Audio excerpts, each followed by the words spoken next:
Holy Spirit has been speaking to all of us. पवित्र आत्मा जो है हम सभियों से बात कर रहा था। I just wanted to share one small thought from my life as well, but it's a general thought as well. And the first scripture portion is from Jeremiah 29 and verse 11. यिर्मयाह की किताब 29वां अध्याय उसके पहले वचन से जो परमेश्वर ने मुझसे बात की उससे मैं बात करना चाहता हूँ। Jeremiah 29 and verse 11. यिर्मयाह की किताब 29वां अध्याय उसका 11वां वचन। It says the Lord has plans for us. यहाँ पे कहा गया है कि परमेश्वर के मन में हमारे लिए योजनाएं हैं, And plans for us to prosper. हमारी उन्नति की योजनाएं हैं। And we heard earlier about the earthly prosperity and also the new covenant spiritual prosperity as well. हमने पहले सुना ये जो संसारिक आशीषों के बारे में सुना और नई वाचा में जो आत्मिक आशीषें हैं जो हमारे लिए है उसके बारे में भी सुना। Every plan of God for us is a perfect plan. परमेश्वर की हमारे लिए जो भी योजनाएं हैं वो सभी सिद्ध योजनाएं हैं। But God also has given us a free will. पर परमेश्वर ने हमें एक स्वयं इच्छा जो स्वतंत्र इच्छा भी दी है।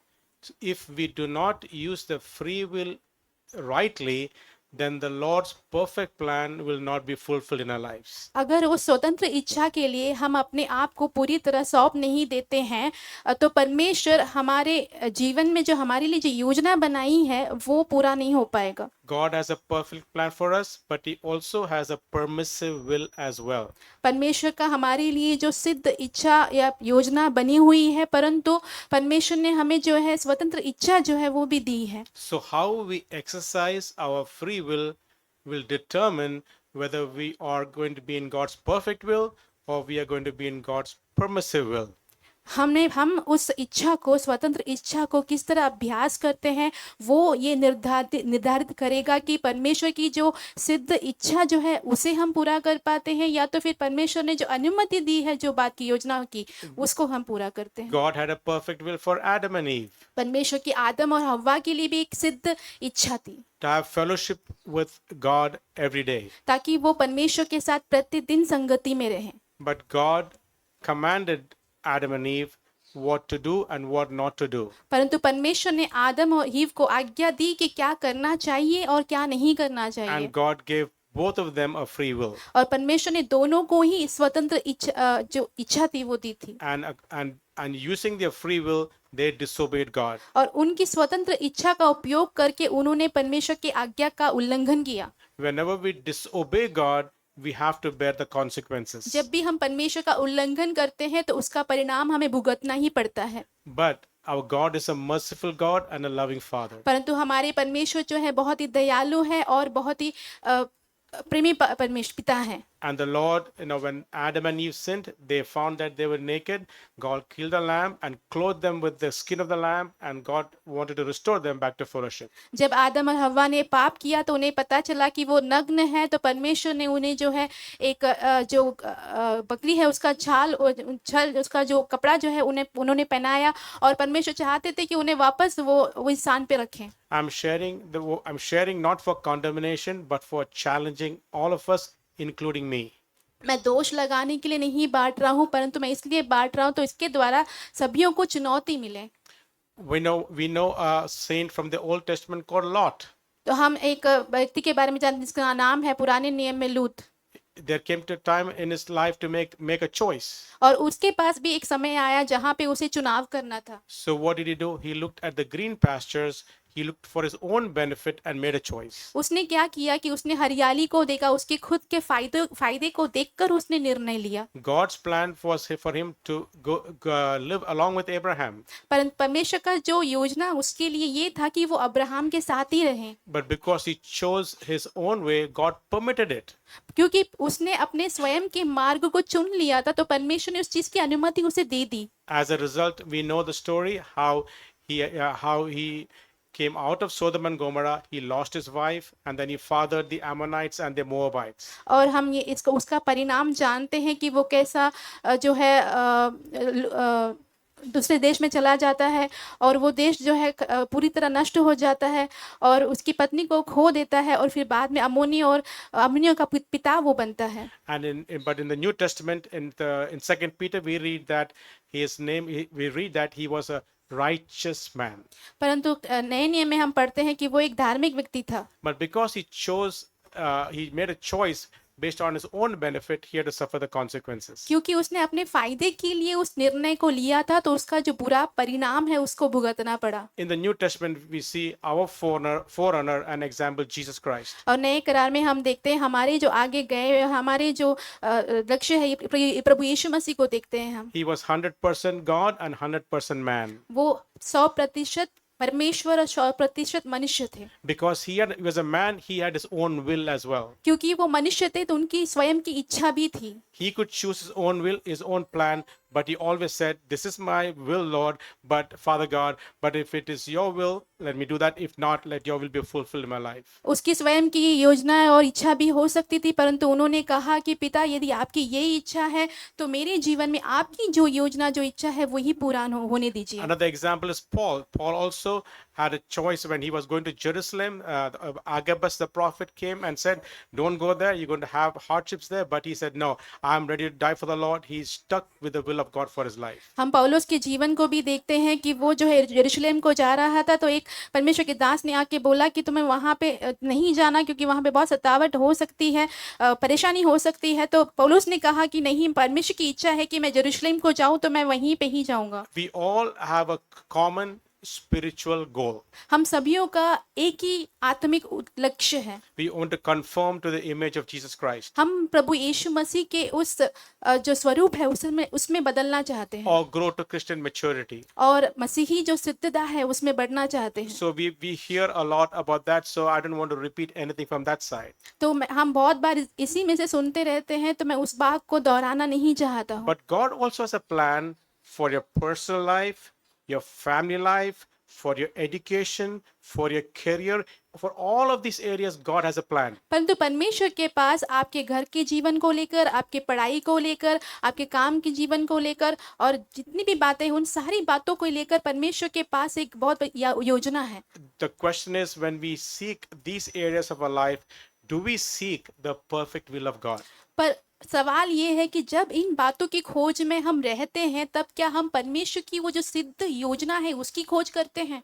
When I first went to US, जब मैं पहली बार यूएस गया, I went to college to study. मैं कॉलेज में पढ़ाई करने गया So, था। but before I went, some suggested I take computer science or something else which I can make more money.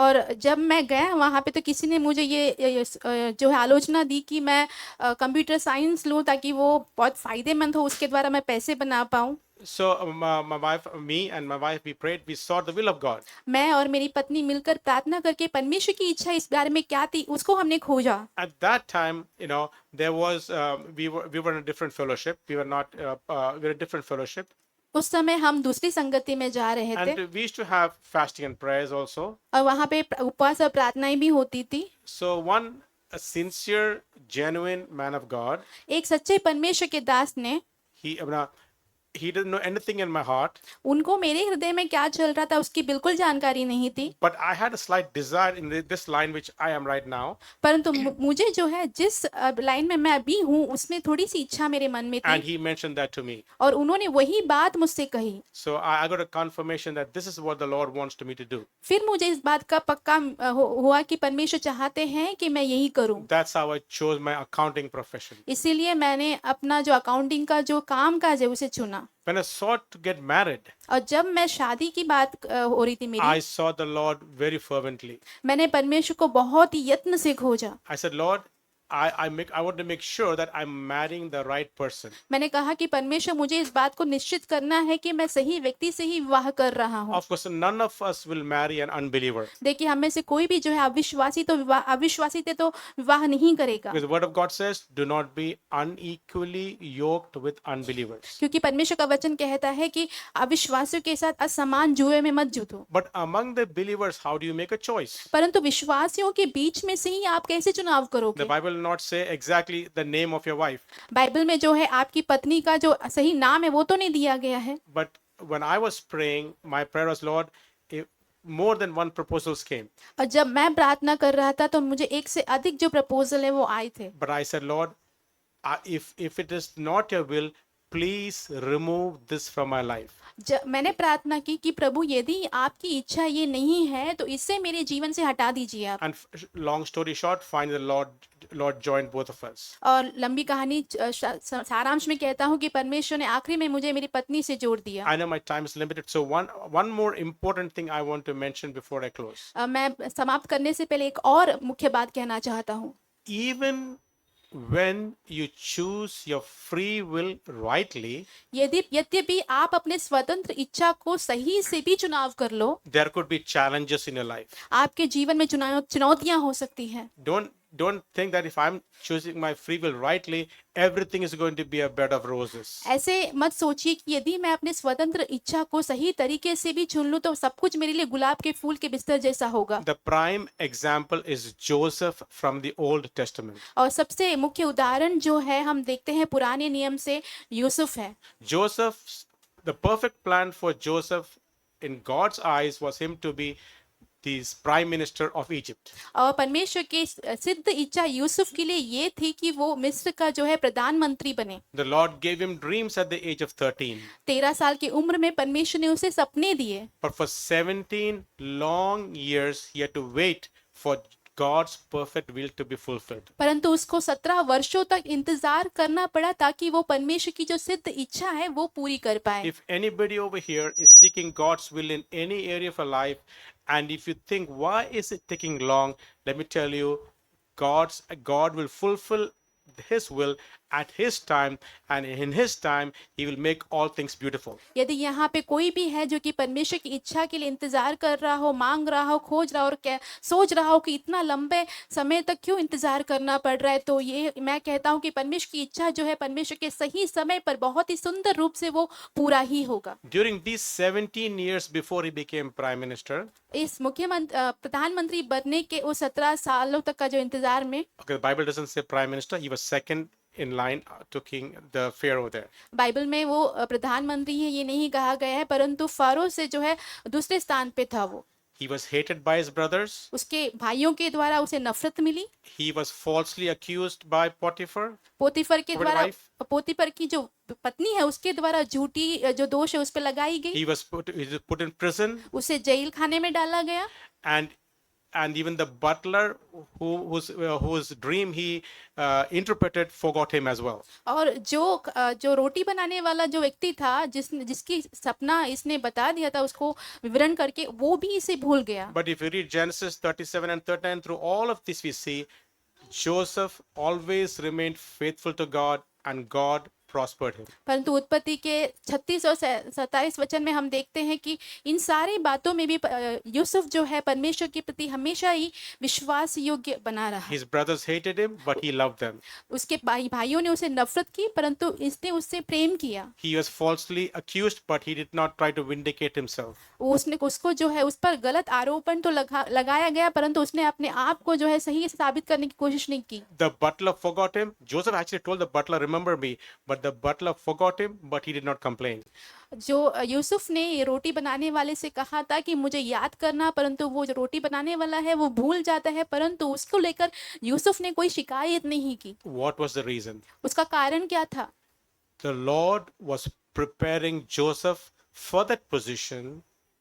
क्योंकि परमेश्वर यूसुफ को उस स्थान के लिए तैयार कर रहा था। And the Lord was working to bring up that position for him as well on the other side. दूसरी तरफ परमेश्वर उस स्थान को उसके लिए बना रहा था। So God was working on both sides. One is he was maturing Joseph so that he could get to a level where he can be second in command. परमेश्वर दो तरीके से यहाँ पे काम करते हैं। इस एक तो ये कि परमेश्वर यूसुफ को तैयार कर रहे थे ताकि वो जो स्थान पे परमेश्वर उसे रखना चाहिए उसके लिए वो सिद्ध बन जाए। At the same time, God was also preparing the position for him. और उसी समय परमेश्वर उस स्थान को भी उसके लिए तैयार कर रहा था। Pharaoh had a dream. Nobody could interpret, and finally Joseph interpreted the dream, and then Pharaoh made Joseph second in command. फेरो को एक सपना आया, कोई उसे समझा नहीं पा रहा था, तो परमेश्वर ने यूसुफ को वहां खड़ा किया और यूसुफ ने उस सपने को उसे समझाया और फारो ने उसे उस स्थान पे वहां पे खड़ा किया। Just want to conclude over here. मैं यहाँ पे सारांश में बताना चाहता हूँ, If you're seeking God's perfect plan or will in your life, यदि आप अपने जीवन में परमेश्वर की वो सिद्ध योजना की खोज कर रहे हैं and there seems to be a delay, और आपको लग रहा है कि बहुत देरी हो रही है, it is for your best. ये आपके बहुत अच्छे के लिए है। He works all things together for our good. वो सारी चीजें हमारी भलाइयों के लिए ही करते हैं, But to remain patient is difficult. परंतु शांति से यहाँ पे बने रहना जो है बहुत ही मुश्किल काम For है। all of us, it's difficult. हम सभियों के लिए बहुत ही मुश्किल काम है। That's why we need to be filled with the Holy Spirit and have the fruit of the Spirit. इसीलिए हमें पवित्र आत्मा से भरने की जरूरत है और आत्मा का फल होना बहुत जरूरी है। Not one time, we need to be continually filled with the Holy Spirit. सिर्फ एक बार नहीं, लगातार हमें पवित्र आत्मा से भरने की जरूरत है। So this morning I want to just conclude by saying, seek the perfect will of God, use your free will discreetly, and if there is a delay in any of God's will being fulfilled in your life, wait patiently, and in the end you will see the beautiful result from God. और मैं यहाँ पे इस सुबह यही कहना चाहता हूँ, यदि आप परमेश्वर की इच्छा के लिए खोज में हैं तो अपनी जो स्वतंत्र इच्छा जो परमेश्वर ने आपको दी है उसे सही तरीके से उसका इस्तेमाल करें। और यदि आपकी प्रार्थना में देरी हो रही है तो आप इंतज़ार कीजिए कि परमेश्वर की इच्छा जो है सही समय पर अच्छे सुंदर तरीके से वो पूरा होगा ही। Thank you for this time. इस समय के लिए आपको धन्यवाद। Pray for us that we may remain in God's will all the time. हमारे लिए प्रार्थना कीजिए कि हम परमेश्वर की इच्छा में हमेशा ही बने रहें, Just like the branch abiding in the tree all the time, जैसे कि एक डाली जो है पेड़ में बनी रहती है हमेशा। and pray for us as well. हमारे लिए प्रार्थना भी कीजिए। God bless you all. परमेश्वर आप सभियों को आशीषित करें।